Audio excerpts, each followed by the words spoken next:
পারেন হুজুরের উপরে যে হুজুরের এই সমস্ত কথাবার্তা বলার দরকার কি, এসে রহিম রুকমানের কাহিনী বলবেন, মাস গেলে আপনাকে বেতন দেব।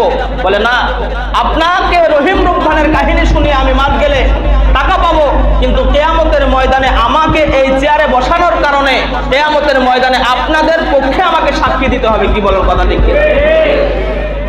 তাহলে আমাকে হুশ করে কথা বলতে হবে। এই চেয়ারটা এমন একটা চেয়ার, আমি যতই তওবা ইস্তেগফার করে আসি যে এই বিষয়ে কথা বলবো, কিন্তু এটা প্লাস্টিকের চেয়ার হলেও এর দায়িত্বটা যে কত বড়, আপনি যখন এখানে বসবেন আপনি বুঝতে পারবেন যে এটার চেয়ারের মূল্য কত।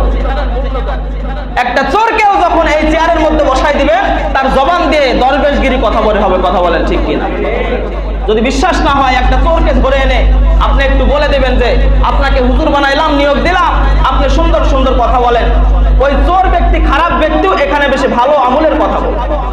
এজন্য ভাই দোস্তার বুজুর্গ, এখানে বসার পর আমার জবান থেকে যেই কথা বের হয় আপনি রিসার্চ করবেন। এই রিসার্চের উপরে যদি আপনার মনে হয় যে এই কথাটা সত্য বলেছে, এই কথাটা আমলযোগ্য, তাহলে এই কথার উপরে আমল আপনাকে করতে হবে। এটা আপনার উপরে ফরজ। কথা বলেন ঠিক কিনা? তাকওয়া অর্জন করতে হবে রাসূলের মতো, তাকওয়া অর্জন করতে হবে সাহাবীদের মতো। যেমন রাখালের তাকওয়া আল্লাহ পাক রব্বুল আলামিন হযরত ওমর রাদিয়াল্লাহু তাআলা আনহুর পক্ষ দিয়ে দেখিয়ে দিয়েছেন। প্রত্যেকটা সাহাবী তাকওয়ার পরীক্ষায় এমন পাশ করেছে, কেমন তাকওয়া তাদের মধ্যে ছিল।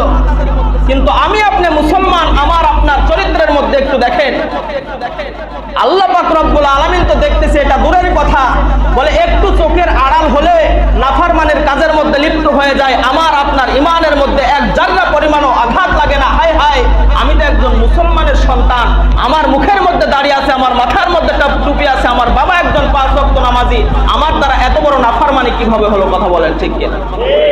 এজন্য ভাই দোস্তার বুজুর্গ,